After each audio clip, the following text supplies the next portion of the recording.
Hemos llegado al momento central del culto, la proclamación de la palabra del Señor, que vamos a introducir con el texto de la Lectio Divina en Proverbios 2, del 1 al 15.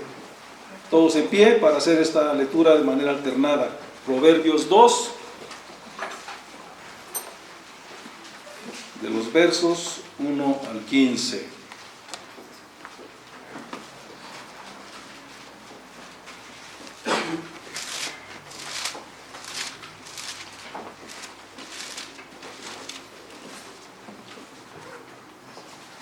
Gracias. Dice así en el verso 1: Hijo mío, si recibieres mis palabras y mis mandamientos guardares dentro de ti, así estará dentro tuyo la sabiduría, si inclinares tu corazón a la prudencia. Si clamares a la inteligencia y a la prudencia dieres tu voz, si como a la plata la buscares y la escudriñares como a tesoros, entonces entenderás el temor de Jehová y hallarás el conocimiento de Dios. Porque Jehová da la sabiduría, y de su boca viene el conocimiento y la inteligencia. Él provee de sana sabiduría a los rectos, es escudo a los que caminan rectamente. Él se guarda las veredas del juicio y preserva el camino de sus santos. Entonces entenderás justicia y juicio y equidad y todo buen camino. Cuando la sabiduría entrare en tu corazón y la ciencia fuere grata a tu alma, la discreción te guardará, te preservará la inteligencia. Para librarte del mal camino de los hombres que hablan perversidades, que dejan los caminos derechos para andar por sendas tenebrosas, que se alegran haciendo el mal, que se vuelvan en las perversidades del vicio, todos cuyas veredas son torcidas y torcidos sus caminos. Respondamos a esta lectura con el himno 40.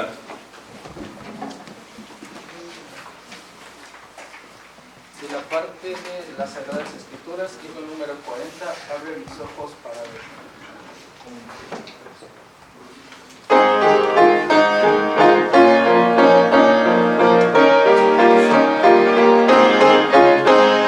abre mis ojos para ver las maravillas de tu ley, dame la clave de tu saber, tu voluntad sabré, mi rey, humildemente espero yo, tu dulce voz oí escuchar, dame tu espíritu, Señor, de santidad. Abre mi oído, buen Señor, para escuchar con claridad tu dulce voz que llena de amor, pueda apartarme de maldad. Humildemente espero yo, tu dulce voz oí escuchar, dame tu espíritu, Señor, de santidad. Abre mis labios para hablar tus testimonios por doquier, y a otros poder pronto llevar bálsamo y paz para su ser. Humildemente espero yo, tu dulce voz oí escuchar, dame tu espíritu, Señor, de santidad.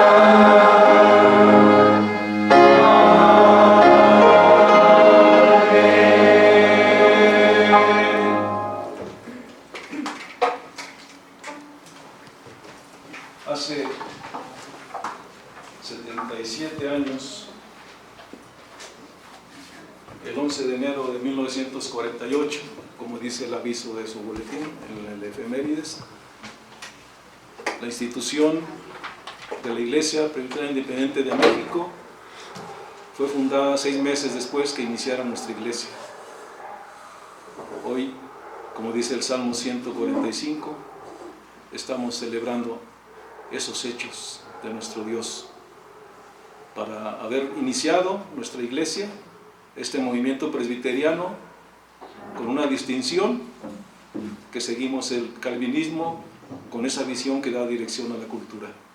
Pero también tenemos el recorrido de 77 años que solamente podemos decir por su fidelidad y su misericordia. Así que ese es el gran motivo de esta celebración, también sumada a lo que hoy nos une, que es celebrar la resurrección del Señor, y vamos a reconocer de esta manera esta obra maravillosa y por lo cual estamos aquí hoy. Por eso el título del mensaje de hoy es La centralidad de la educación en la fe cristiana. Dejo lugar al pastor, pongamos diligente atención y recibamos con solicitud la palabra de Dios. Así como estamos, hermanos, les invito a que abramos la escritura en el libro de los Efesios, capítulo 4, y teniendo presente lo que ya hemos leído también. Efesios capítulo 4, versículos 11 al 16. Alternadamente leemos, dice la palabra, refiriéndose a nuestro Señor Jesucristo.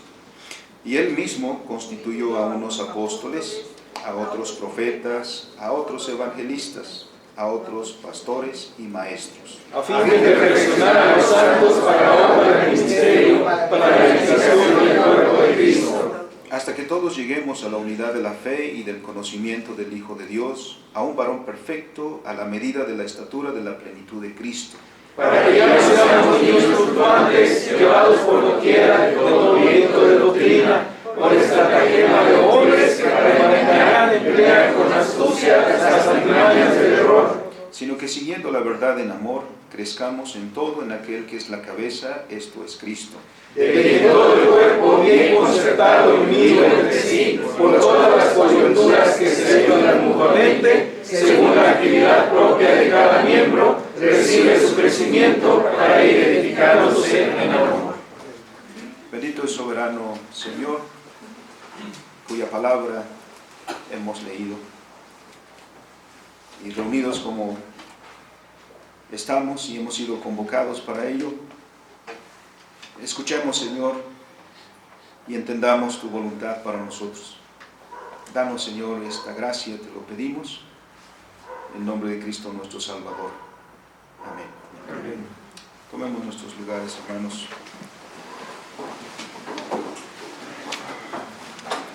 Ciertamente, hermanos, estamos en este contexto de la celebración, una celebración que es nuestra también. Pareciera que es una celebración de la facultad, pero la facultad no existiría si no fuera para el servicio de la Iglesia del Señor Jesucristo. Sus inicios se dieron precisamente apenas 6 meses después de haber iniciado la Iglesia Presbiteriana Independiente de México. ¿Y con qué propósito? Con el propósito de dar a esa naciente iglesia un liderazgo fiel. Porque como hemos visto en la historia de la iglesia, encontramos que los nombres no garantizan nuestra permanencia en aquello en lo que nacimos. Ni un apellido a nosotros nos garantiza mantenernos en ese, como luego se dice, mantener ese buen nombre. Para eso se requiere una respuesta fiel y sabia. La Iglesia Presbiteriana Independiente de México no se podría sostener sobre sus fundamentos, mantener sus distintivas, si no fuera por proveerse de un liderazgo que garantizara precisamente estos principios. Y no es que dudáramos de Dios, porque Dios es finalmente el Señor de la iglesia. No es que ignoremos a Dios y su poder para sostener a los suyos, pero reconocemos nuestra responsabilidad. Y Dios ha dado responsabilidad a nosotros, así como en el Antiguo Testamento. Dios, ¿para qué puso un rey como Saúl o como David, si él podía cuidar a los suyos contra cualquier enemigo?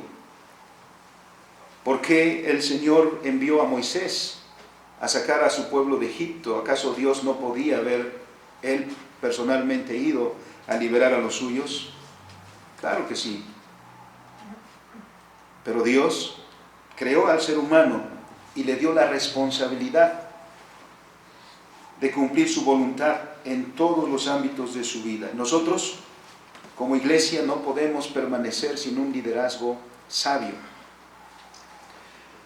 Y ese fue el propósito por el cual nuestros hermanos, liderados por el pastor Felipe Delgado Cortés, fundaron, iniciando sus actividades precisamente en un culto, en un domingo 11 de enero de 1948, dando inicio con eso a estas actividades que desde entonces han permanecido vigentes, porque aún en tiempos difíciles que la institución ha atravesado, no ha dejado de realizar sus labores. A un servidor le correspondió tiempos difíciles en los cuales mis profesores decían: la institución camina como un solo hombre, y eso era porque yo era el único estudiante. Tenía 5 o 6 profesores para mí solito. Eso suena bien. Lo que no me sonaba tan bien es que no me podía escapar de las tareas, de la participación, de responder en las preguntas, porque no había más a quien pudiera yo echarle la culpa o decirle que participara. Pero aún en tiempos difíciles el Señor mantuvo en pie a esta institución y le ha permitido el día de ayer cumplir 77 años, y esperamos en Dios que cumpla muchos más. Pero si la institución ha de cumplir más años y ha de mantener su fidelidad, eso requiere, hermanos, del involucramiento de cada uno de ustedes, porque es nuestra institución y es responsabilidad nuestra, no por nosotros mismos, sino por nuestros hijos y por nuestros nietos y por las generaciones que vengan, mantener la verdad, porque solo en ese punto se podrá cumplir lo que dice la salutación que leímos: que nos gocemos las generaciones que vamos pasando al mirar que nuestros hijos andan en la verdad. Si se pierde la verdad, podríamos seguirnos reuniendo y podríamos sentirnos en familia y tener el ágape y muchas cosas, pero si perdemos la verdad, dejamos nuestra distintiva.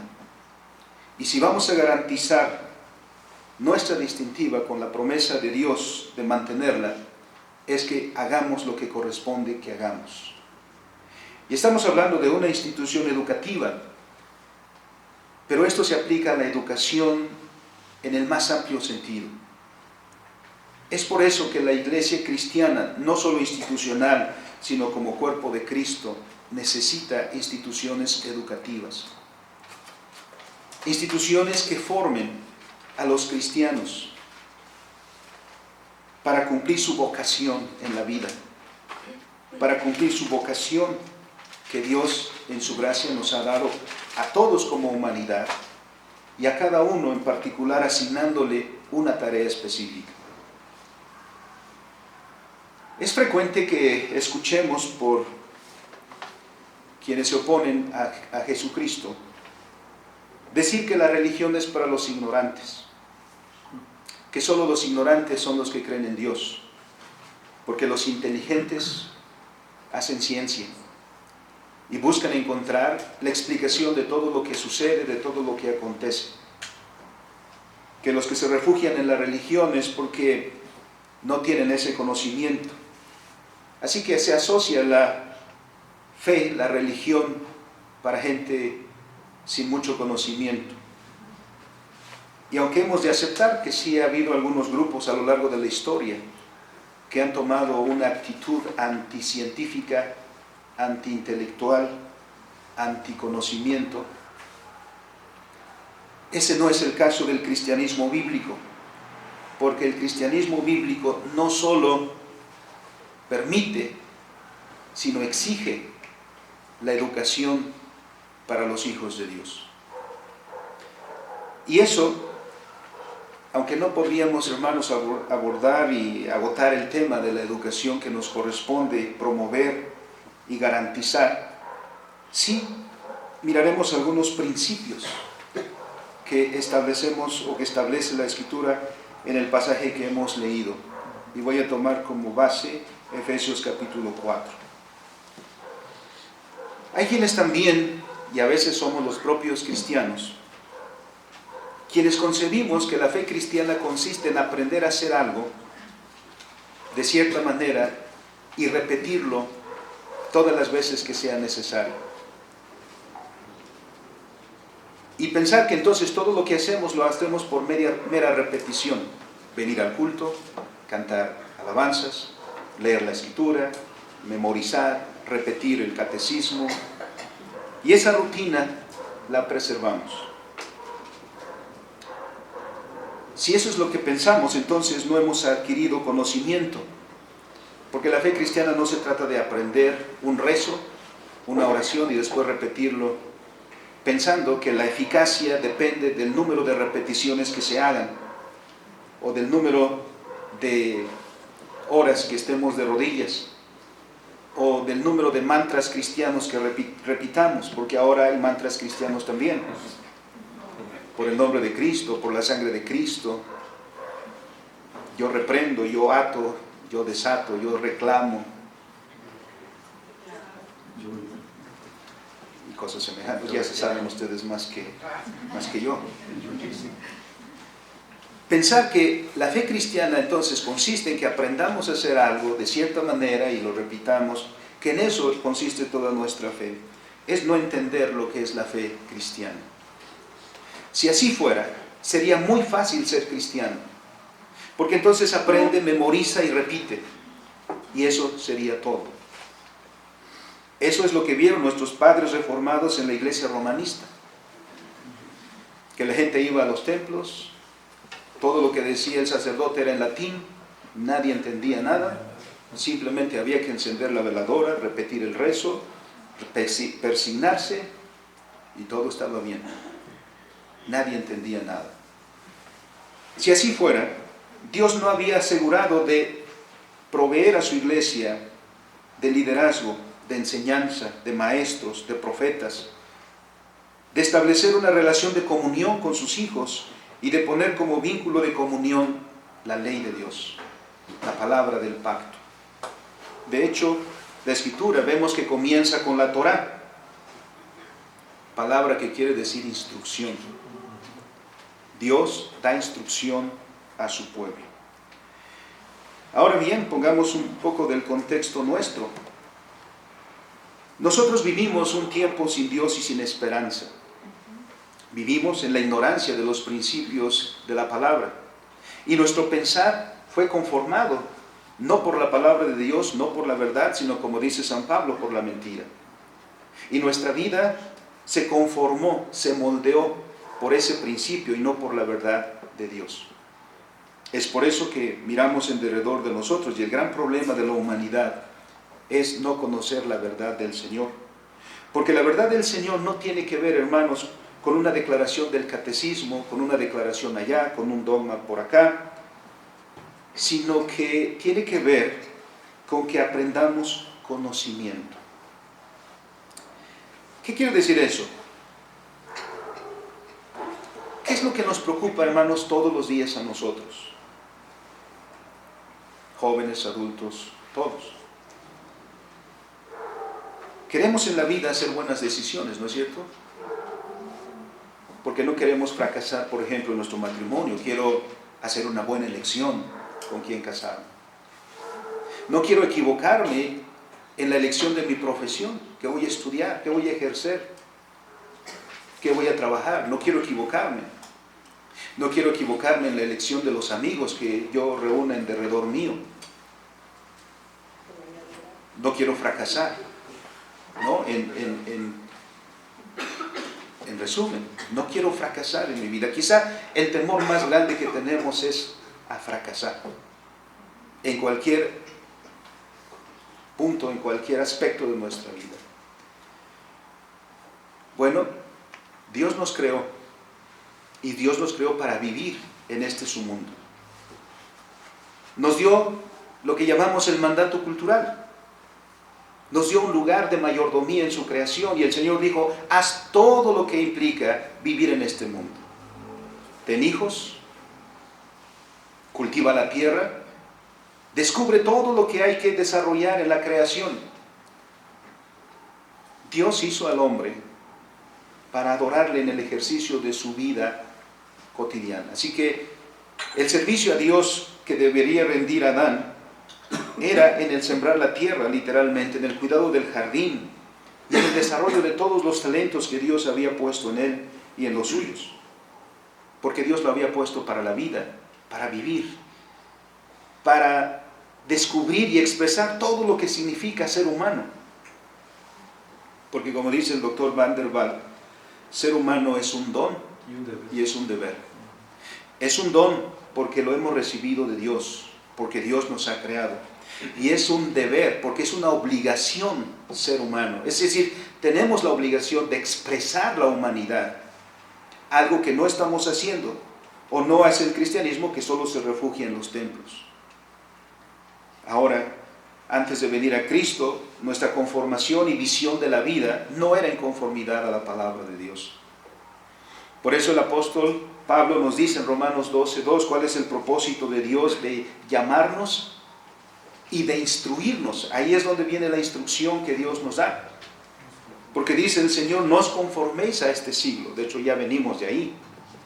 Sino transformaos por medio de la renovación de vuestro entendimiento. No dice el apóstol Pablo, han sido llamados para aprender ciertas cosas, ciertos gestos, ciertas formas, y ahí se acabó todo. El Señor dice, el Señor les ha llamado para que sean transformados en su entendimiento, de manera que comprendan la voluntad de Dios que es agradable y perfecta. Y ahí lo que está señalando es la educación. Toda persona necesita ser educada para comprender la voluntad de Dios en su vida y por consecuencia vivirla. Si no, por eso es el problema de los cristianos, que vivimos de una vida, un estilo de vida no cristiano, aunque nuestra confesión sea cristiana. Eso significa que no hemos sido educados, que nuestra vida no ha sido moldeada porque no hemos entendido. Es como muchos de nosotros que pasamos por la escuela, matemáticas en primer grado, matemáticas en segundo grado, y ahora no sé ni para qué me sirven. Leímos libros de historia, pero si me preguntan ahora un dato sobre historia, no la sé. Dios ha ordenado la instrucción, la enseñanza para su pueblo, y la enseñanza en términos amplios. Pero necesita comenzar la enseñanza cristiana por la enseñanza direccional. Nosotros conocemos a Dios por la salvación. Decía Juan Calvino, el orden correcto de la enseñanza es comenzar donde las Escrituras comienzan, que es con la creación, continuar con la caída, la redención hacia la consumación. Pero también Calvino decía, la manera en que entramos a eso es por la salvación. Porque cuando Cristo nos llama, conocemos a Cristo como nuestro Salvador. Y luego, para conocer la voluntad de nuestro Salvador, vamos en referencia a la creación que ella nos guía. Por eso, en ese contexto del siglo I, el apóstol Pablo dice en Efesios 4 que Cristo mismo no dejó a su iglesia sin liderazgo. Dice el versículo que leímos, Él mismo. Es decir, la vocación es un don de Dios también. ¿Por qué? Porque esta vocación está enraizada en la vocación original. Dios creó al hombre y le dio una vocación. Sojuzga y señorea la creación. Esa es la vocación del ser humano. Ahora, en la recreación, porque en Cristo todas las cosas están siendo recreadas, nosotros, por principio, nuestro Señor, para ese propósito de recrearnos, constituyó en su iglesia apóstoles, profetas, evangelistas, pastores y maestros. Ahora, es curioso, porque si leemos 1 Corintios, Romanos, y vemos de los dones del Espíritu Santo, además de estos están sanidad, hablar en lenguas, interpretar lenguas, repartir. ¿Por qué el apóstol Pablo no puso aquí, en esta lista, aquellas? Y hay 5 aquí que dice el Señor mismo constituyó a estos 5: apóstoles, profetas, evangelistas, pastores y maestros. Porque estos 5 que vemos aquí tienen algo en común. ¿Alcanzamos a ver cuál es eso en común que tienen todos estos? Los apóstoles son aquellos 12 hombres que fueron llamados por el Señor Jesucristo y fueron el círculo cercano del Señor Jesucristo, aquellos que dice Lucas y dice luego Hechos 1, aquellos que vieron y escucharon, aquellos testigos de la palabra y de la obra del Señor Jesucristo. Pero solamente se queda en ese círculo de 12. Profetas. ¿Cuál es la distintiva del profeta? Así dice. En el Antiguo Testamento encontramos a los profetas que solo son aquellos a quienes Dios llama, entrega un mensaje, y estos son llevados a hablar en el nombre del Señor para decir: así dice Jehová tu Dios. Los evangelistas son aquellos que llevan el evangelio, las buenas nuevas, en pocas palabras. Los pastores son aquellos a quienes Dios ha encargado, en términos de Hechos 20, aquellos hombres a quienes Dios ha encargado el cuidado y la edificación de su iglesia. Dice el apóstol Pablo a los hermanos de Éfeso precisamente: apacentad la grey de Dios. Y los maestros, bueno, aquí no hay mucho que decir. Los maestros dedicados a la enseñanza. Estos 5 que se mencionan aquí tienen un solo objetivo: pregonar la palabra de Dios. Y Dios los constituyó para su iglesia. Su iglesia debe tener apóstoles, su iglesia debe tener profetas, su iglesia debe tener evangelistas, su iglesia debe tener maestros y pastores. ¿Para qué? Para garantizar la educación de su pueblo. Los apóstoles pusieron los fundamentos, Efesios 2:20, como testigos de lo que Jesús hizo y dijo. Por eso dice: la iglesia está edificada sobre el fundamento de los apóstoles y profetas, siendo la principal piedra del ángulo Jesucristo mismo. Los profetas, sobre lo puesto por los apóstoles, enseñan a la iglesia la palabra de Dios direccional. Los evangelistas llevan el evangelio a todos aquellos que están lejos aún. Y los pastores predican el mismo evangelio a los que ya están adentro, para que los maestros instruyan a los demás en el temor de Dios. La iglesia entonces debe ser una iglesia educada, una iglesia instruida. Por eso, hermanos, cualquiera de nosotros que menosprecie la educación que el Señor provee, está en problemas. Ese es un problema que tenemos los mexicanos, la educación. ¿Cuántos libros ha leído el último mes, hermano? no de la Escritura. ¿Cuántos libros en el último año no leemos? ¿Qué percepción tenemos de la educación?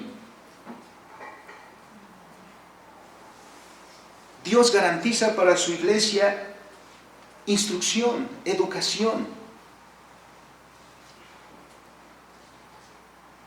Si no quisiera que su pueblo fuera instruido, no pondría a estos oficiales. Entonces sí seríamos ignorantes. Pero la ignorancia, ¿qué es lo que produce? Superstición.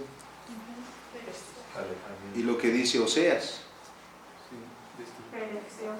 mi pueblo pereció porque le faltó conocimiento.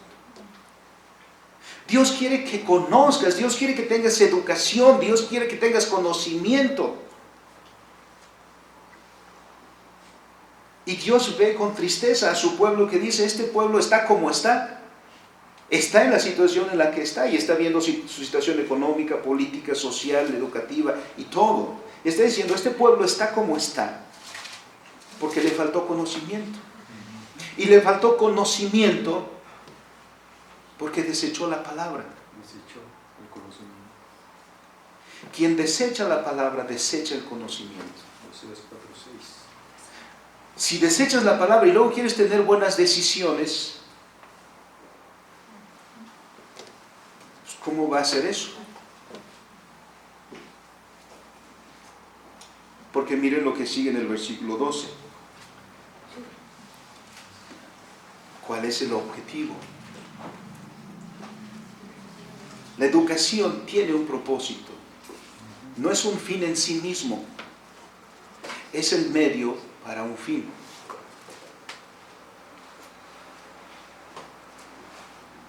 A veces la educación parece que se ha definido como memorización. Hay cosas que memorizamos, por supuesto, y que tenemos que memorizar. Pero la sabiduría no es memorización. La sabiduría es el saber usar lo que uno aprende.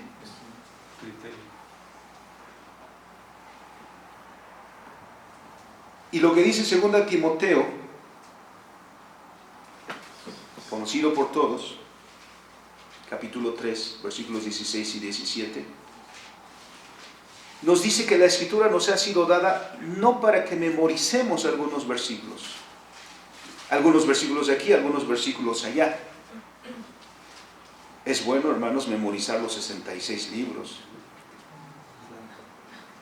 Y hasta cuando mis hijos estaban pequeños los repetían cantando pues había bellos cantos, ¿no? Y ahí le ponían ritmo y es bueno memorizarlos. Es bueno ubicar los pasajes de la Escritura. Pero ese no es el fin, sino el fin es formarte, moldearte. Por eso dice la Escritura, ¿para qué nos la da el Señor? Toda la Escritura es para enseñar,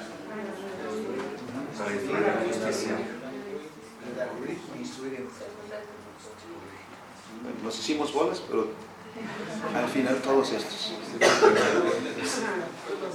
¿no? Dicen que el orden de los factores no altera el producto, y aquí creo que funciona así. Es útil para enseñar, útil para corregir. Se le enseña al que no sabe, se corrige al que ya sabe pero metió la pata, se redarguye al que se equivoca. La Escritura nos es dado para eso, para instruirnos, para capacitarnos, para darnos a conocer la voluntad de Dios. Porque no habría otra manera de saber si estamos bien o estamos mal. ¿Quién podría decir, hey, eso está bien? ¿Quién podría decir, hey, eso que estás haciendo está mal? Ese es el problema de la generación actual. Porque no estamos apelando a una norma, sino como yo me sienta, como yo quiero ser visto, como yo quiero ser percibido. ¿No? Entonces, tenemos que tomar ese principio de las Escrituras y de señalar que Dios, por amor de sus hijos, por amor de su pueblo, para restaurar una visión correcta de la realidad, nos ha dado la enseñanza, la educación. Para eso nos ha dado maestros, enseñadores, que nos lleven a su palabra.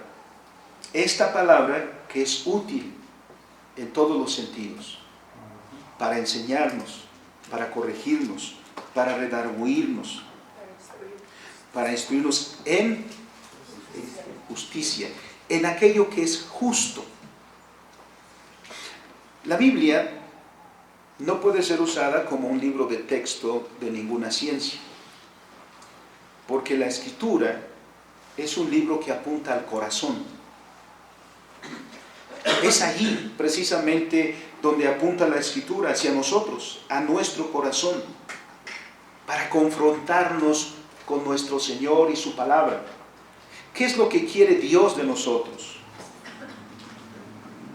¿Qué es lo que quiere nuestro Creador de nosotros? En las Escrituras, como las Escrituras nos hablan, establecen los principios para que tengamos una cosmovisión,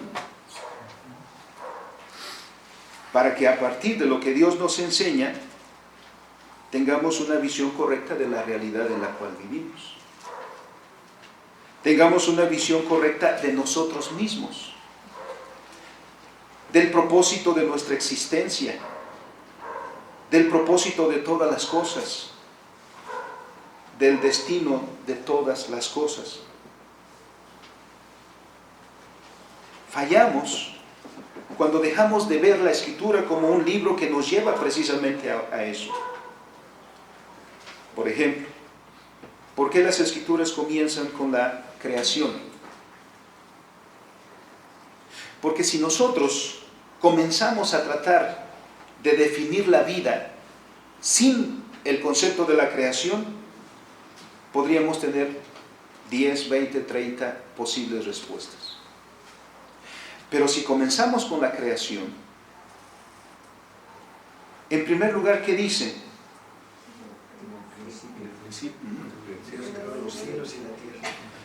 Si comenzamos con ese principio, ¿podríamos llegar a la conclusión de que la materia es mala? No. Si comenzamos con ese principio y el resto del relato, que las lunas, el sol, las estrellas, los árboles, las plantas, los peces, los ríos, los mares, todo lo puso Dios donde está y funcionan como Dios ha ordenado que sea, y su palabra sustenta toda la realidad. ¿Podríamos menospreciar el orden creado sobre pretexto de nuestra fe en Dios? No. Al contrario, lo que la Escritura dice hace que nos deleitemos en la creación. Esta mañana casi lo primero que conversamos al llegar con los hermanos es cuán bello panorama tuvimos ayer. Si alguien tuvo la posibilidad de levantar los ojos, el cielo estaba azul, la noche estaba despejado. Hoy por la mañana se podía ver a la distancia. Dios ha creado todas esas cosas, y con el salmista viendo todo eso podríamos decir, cuán glorioso es tu nombre en toda la tierra. Cuando las Escrituras hablan de nosotros, lo que Dios quiere instruirnos, por ejemplo, es que yo no soy una casualidad, un accidente en el universo, que yo existo por el determinado consejo de Dios, que no me salieron 2 manos por casualidad y en cada mano 5 dedos por mera casualidad, por mero capricho de las células, de las moléculas, los átomos, lo que sea, sino que tengo 2 manos, 5 dedos en cada mano, porque Dios me diseñó así, para realizar mis tareas, para tocar el violín, para tocar el piano, para conducir mi automóvil, para agarrar los utensilios, para disfrutar mi desayuno, para preparar mi alimento, etc. Qué bello es esa instrucción que la Escritura nos da. Y eso es lo que Dios quiere que aprendamos. La Escritura nos trae ese conocimiento.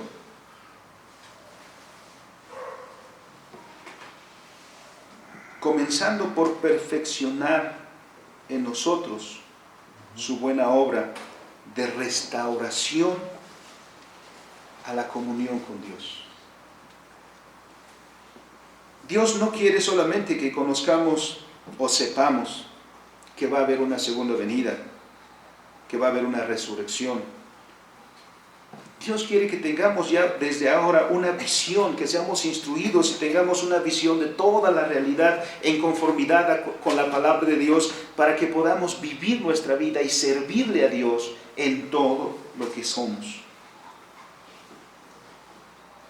Porque Dios nos está viendo en la plenitud de nuestra existencia. A Dios no le interesamos como miembros de la iglesia institucional y en la presencia en el culto. Dios está al pendiente de cada uno de nosotros, en cada uno de los momentos de nuestra vida, en cada una de las tareas que realizamos. El Señor está pendiente. Y el Señor quiere que en todo eso nosotros tengamos sabiduría, actuemos y decidamos sabiamente. Por eso nos ha dado este deber de la enseñanza. Es un deber que debemos asegurarnos que se lleve a cabo.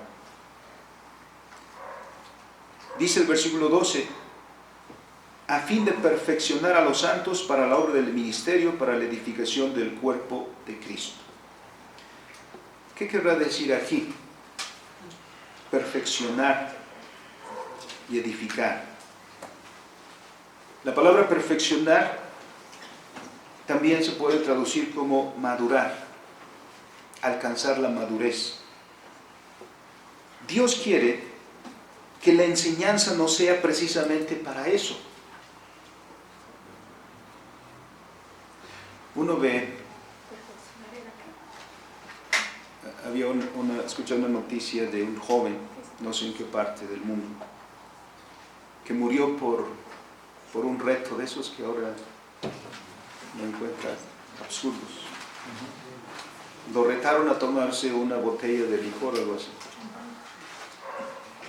Y este tonto, no encuentro otra palabra, falto de sabiduría, falto de sensatez, dice, oh, va. Se lo toma. Se llamaba.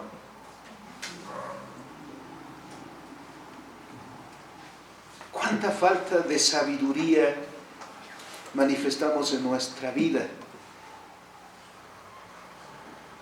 Y en muchos de los casos donde nos falta sabiduría, no aceptamos nuestra responsabilidad, decimos, Señor, ¿y ahora por qué? Como si Dios fuera el responsable. Señor, ¿y ahora por qué? Por falta de sabiduría. A eso se refería el libro de Oseas. Le faltó conocimiento. Y le faltó conocimiento, y esa falta de conocimiento se expresó en su vida cotidiana. Desechó la instrucción. Desechó la sabiduría. El Señor entonces quiere que su pueblo madure, sea perfeccionado. O el único que ya no necesitaría enseñanza y educación es aquel que ya llegó a la perfección. Y que levante su mano. Nadie. Todos estamos siendo perfeccionados. Estamos aprendiendo sabiduría, estamos aprendiendo principios de la Escritura para conducirnos en nuestra vida. Porque Dios quiere que seas perfecto. Ahora, todos cometemos errores y vamos a cometer errores. Dios también lo sabe así. Pero también es sabio el aquel que se equivoca, pero de sus equivocaciones aprende. Dios por eso nos está preparando constantemente. La instrucción no se acaba, porque el propósito es que cada uno de sus hijos llegue a la madurez, al desarrollo pleno de su ser completo. No solo físicamente, sino emocionalmente, intelectualmente y todo, que sea la plenitud en tu vida. Para la edificación del cuerpo de Cristo. Y aquí no podemos pensar solamente de la iglesia institucional, sino de la nueva humanidad. La nueva humanidad necesita ser edificada. Usa la imagen de un edificio aquí, como si estuviera construyéndose un edificio. Y es que en la iglesia del Señor Jesucristo, la nueva humanidad está aprendiendo a ser la humanidad que Dios quiere que sea. Por eso es que la escritura y la sabiduría de la cual habla la palabra del Señor no solo se queda aquí, sino también va a la estructura. ¿Por qué los cristianos, instruidos por esta palabra, de ver a la creación como Dios quiere que la veamos, de vernos a nosotros como Dios quiere que nos veamos, de ver a la vida como Dios quiere que la veamos, ¿por qué los cristianos se involucraron en la tarea cultural? Porque es un deber nuestro. Porque si ya fuimos instruidos desde la dirección del Señor, la dirección de la Escritura nos lleva a ver la estructura y nuestro lugar está ahí. Porque también hay sabiduría en la creación. Salmo 19, versículos 1 al 6. ¿Por qué los cristianos deben estar involucrados en el desarrollo de las ciencias y de las artes? Eso no es algo, digamos, ahí que contingentemente tomamos. Ese está en el centro mismo de nuestro servicio a Dios. Porque Dios le dijo al hombre que lo puso en el huerto del Edén para que lo labrara y lo guardara. Perdimos ese lugar con la caída, pero en Cristo la recuperamos. Por eso consideramos, a partir de las Escrituras, el deber nuestro estudiar la creación, estudiar lo que Dios ha puesto en la creación suya. No fue por algo diferente que Calvino estableció la Universidad de Ginebra o la Academia de Ginebra. No fue por otra razón que nuestros hermanos, como hemos visto en la historia, establecieron la Universidad de Harvard o la Universidad de Yale. ¿Cuál era la intención de esto? Si vamos a preparar a la iglesia para el ministerio que Dios le da, ese término, aunque sea usado y limitado eclesiásticamente, ese ministerio tiene que ver con el mundo, con la creación, con nuestro lugar en ello. ¿Y quién nos prepara para ejercer nuestro oficio, nuestro ministerio en el mundo de Dios? Una escuela. Una escuela que nos enseñe a vivir y a conocer el mundo de Dios desde la perspectiva que Dios quiere. Nosotros no tenemos una escuela así. ¿Cuánto trabajo, hermanos, ha costado iniciar? Y a veces nos quedamos en el inicio. Porque como como pueblo de Dios no estamos unificados en los intereses del reino de Dios. Escuchamos que algunos tienen interés político y están trabajando ahí, pero son 10 hermanos. ¿Y los demás? O en la educación, o en cualquier otro aspecto del conocimiento de la creación. El perfeccionamiento de los santos que comienza con la Escritura y avanza en la enseñanza en cualquiera de los aspectos, tiene como propósito enseñar al hombre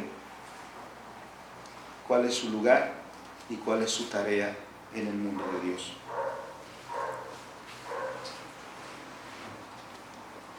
Por eso, ser cristiano no consiste en hacer ciertas cosas en cierto momento y repetirlas una y otra vez.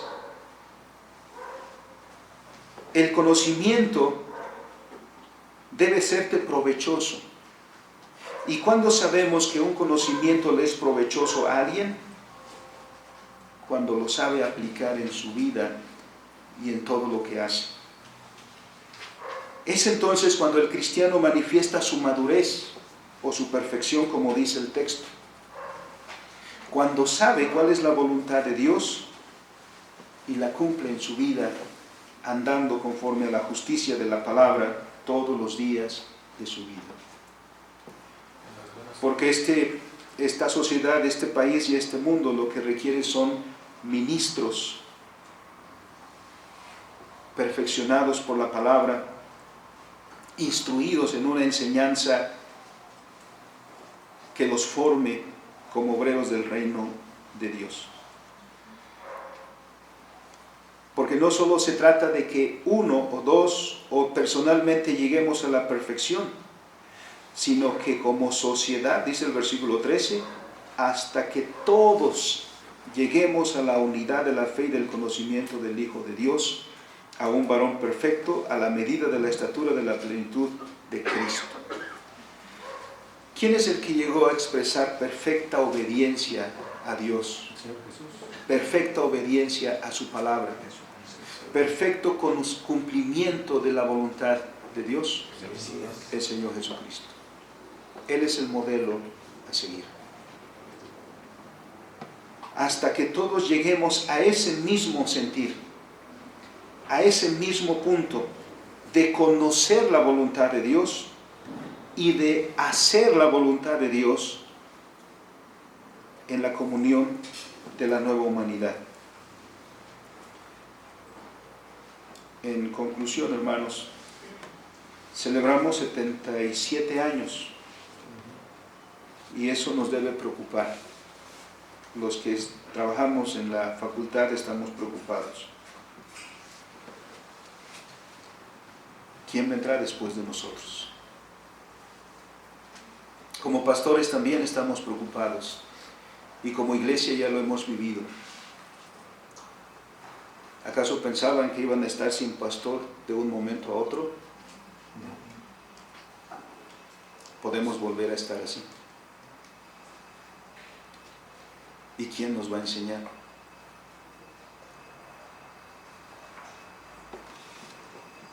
¿Podemos quedarnos de brazos cruzados sin proveer la educación a nuestros hijos en los diferentes niveles?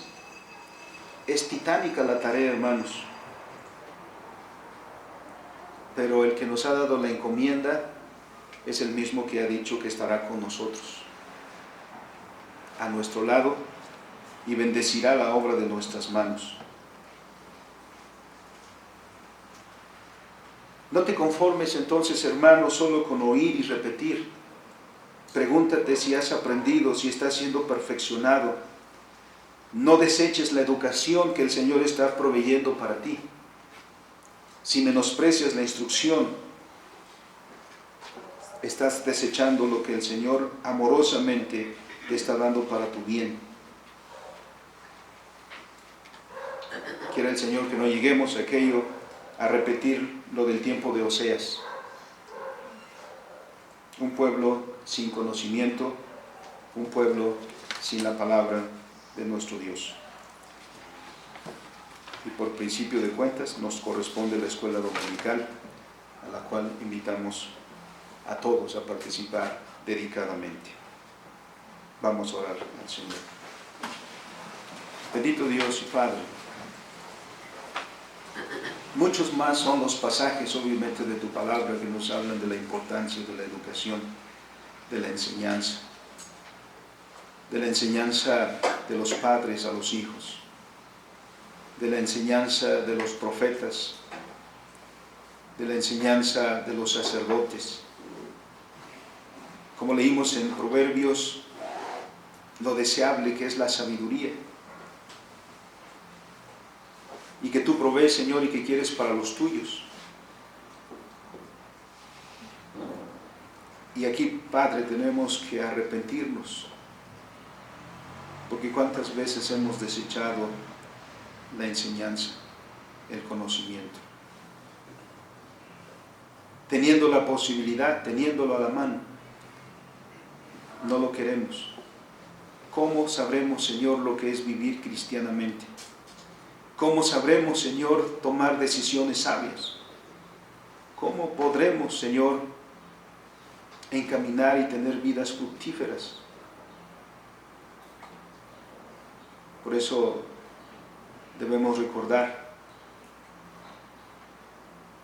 que la vida cristiana es ser conformados a tu voluntad, que nuestra manera de pensar y de hacer sea confirmado por ella, para que en cada aspecto de nuestra vida, Señor, se cumpla este propósito.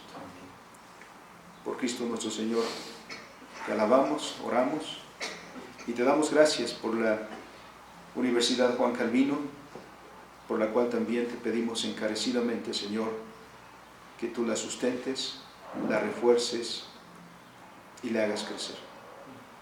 Amén.